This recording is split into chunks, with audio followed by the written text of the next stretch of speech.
Stampers, Jackie Bolhuis with this week's quick tip. Look at this cute little card that I made using the Dashing Deer stamp set that's in the holiday catalog. But I want you to take note. I have the little rhinestone on here. I have a bow on here. My little reindeers popped up. Quite often when we add stuff like this, it kind of gets smushed in the mail.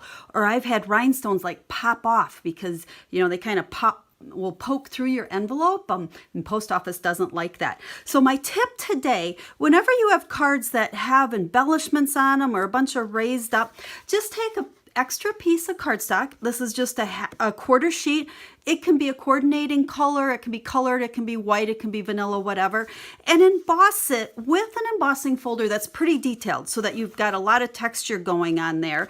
And then take that and place it on the top of your card before you slide it into the envelope.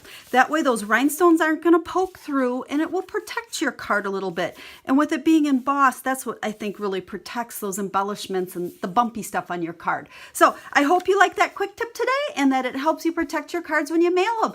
Have a great week, and I will see you again next week with another quick tip. Have a stamp happy day.